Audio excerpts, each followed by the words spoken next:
As the world races towards a COVID-19 vaccine, we hear a lot about vaccine trials. Welcome to Science in 5. I'm Vismita Gupta-Smith, and we're talking about COVID-19 vaccine trials. And here to explain it all is WHO's Dr. Catherine O'Brien. Welcome, Kate. Thank you so much. I'm happy to be with you today.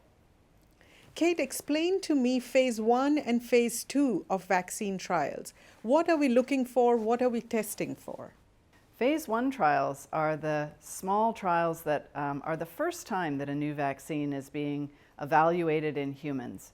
These would be vaccines that have come out of laboratory development, testing in some animals, and so phase 1 is the first time we go into humans. They're almost always tested in young, healthy adults.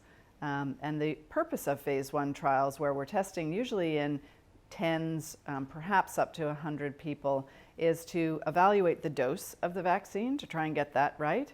Secondly, to assess whether or not the vaccine is creating any immune response that we're trying to evoke. And the third is to start accumulating safety data on the vaccine. Phase 2 trials is the next stage. The number of people who are in phase 2 trials is larger than the number who are in phase 1 trials. And we use phase 2 trials to start to look at the vaccine in the age group that it's intended to be used in. We're also using phase 2 trials to test in a larger number of people the immune response, more details about the immune response to the vaccine. And thirdly, to get a larger database on the safety of the vaccines. Could you please explain the phase 3 of vaccine trials? What is it that we're looking for in this phase? Yes, if a vaccine makes it through phase 1, where it's been shown to have some immune response, and then phase 2 with the right immune response in the right age group and a good safety profile, those vaccines that make it through those 2 stages will go on to a phase 3 trial. Phase 3 trials is when a vaccine is tested in a much larger number of people. And the purpose of the trial is first and foremost to continue to accrue evidence on safety, and secondly is to figure out whether or not the vaccine can actually protect against the disease that it's intended to protect against.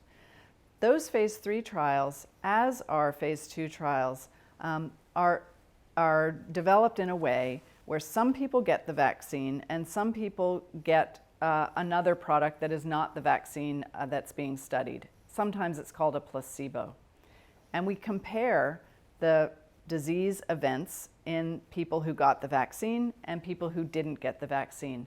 That's how we tell whether or not the vaccine itself is protecting against the disease. So when we hear about a vaccine trial being halted because someone developed some symptoms or an adverse event happened, what does that mean? How should we understand that? I know people are concerned when they hear that a COVID vaccine trial or any vaccine trial has been paused. I want to really emphasize that this is actually a standard, normal practice of clinical trials, and they're paused out of an abundance of caution.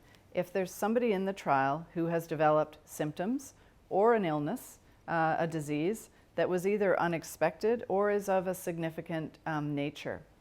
The reason that the trial is paused is an evaluation needs to take place of whether it's possible that the vaccine that somebody received or that they didn't receive a vaccine and they were in the placebo arm of the study, whether it was related or not related to the product that they received in the clinical trial. So these are normal parts, and normal parts of a clinical trial, and it really shows that the clinical trial is being conducted to the highest standards of safety evaluation and assuring that an earliest look at any possible issues around safety are being looked at really seriously. Thank you, Kate. That was Dr. Catherine O'Brien explaining vaccine trials. Please remember to share this information with your friends and family.